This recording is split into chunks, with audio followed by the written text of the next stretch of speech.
நான் ஊழல் இல்லாத ஆட்சின்னு விஜய் சொல்லியிருக்காரு. இப்போ உங்களுக்கு அதுல மிகப்பெரிய பொறுப்பு இருக்கு. எப்படி மானிட்டர் பண்ண போறீங்க? பொறுத்திருந்து பாருங்க.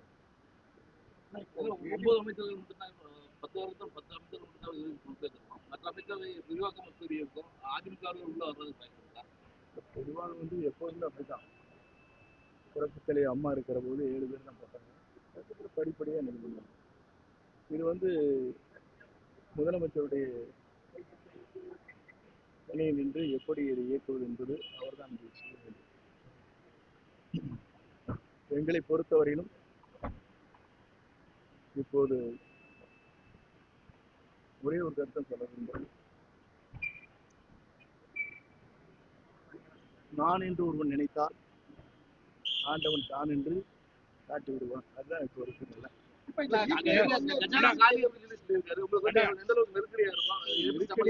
நெருக்கடிகளை சமாளிக்கிற திறமை நம்முடைய தமிழக வெற்றிக் கழகத்துடைய தலைவர் தமிழ்நாட்டின் நிரந்தர முதலமைச்சரால் முடியும். மகளிருக்கான உரிமை தொகை சரியான பதமா அது. ஏன்னா டெய்லி உங்களுக்கு எக்கனாமிக்ஸ் பத்தி தெரியாது, அங்க இருக்க போய்க்கும் தெரியுமா? இல்ல டெய்லி பொருளாதார என்பது படிப்படியாக ஆய்வு செய்துதான் அதில் தெளிவான விளக்கத்தை சேர முடியுமே தவிர நீங்கள் கேட்கின்ற கேள்விகளுக்கெல்லாம் இப்போது உடனடியாக பெயர் சொல்வது இயலாது. மாவட்ட செயலாளர் நீக்கிட்டாங்க 2 பேர்த்த. இன்னும் அதிமுக அந்த கட்டடத்துல 2 பேர் கிளாஸ் ஆயிட்டு எப்படி பாக்குறீங்க?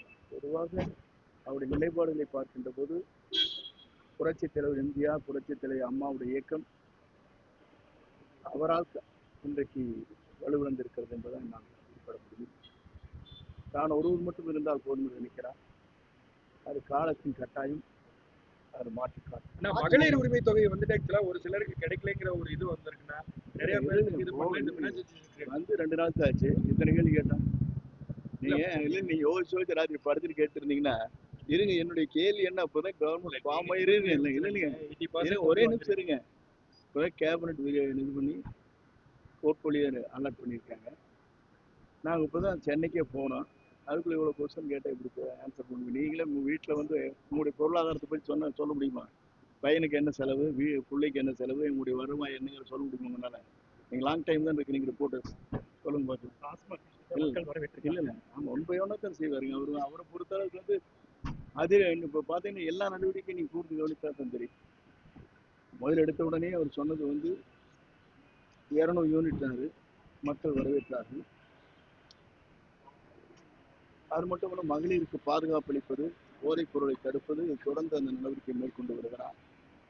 டாஸ்மாக் கடைகள் எங்கெங்கே இருக்கிறது என்பதை அறிந்து பள்ளிக்கூடங்கள், அதே முறை பொதுமக்கள் செல்கிற பேருந்து நிலையங்கள், ஆலயங்களில் இருக்கக்கூடாது என்று முடிவு செய்துதான் 700க்கும் மேற்பட்ட இடங்களில் இருந்து உடனடியாக ஆற்ற வேண்டும் என்று உத்தரவு வழங்கியிருக்கிறார். இதெல்லாம் ஒரு பெரிய சாதனை. பொறுப்பேற்ற உடனே இவ்வளவு சாதனை படைத்திருக்கிற ஒரே முதலமைச்சர் இந்தியாவிலே இவரை தவிர யாரும் இல்லை. அதிமுகவுக்கு எத்தனை அமைச்சரவை வாய்ப்பு இருக்குன்னா நாங்கள் ஒன்று சொல்லு இதுவரை.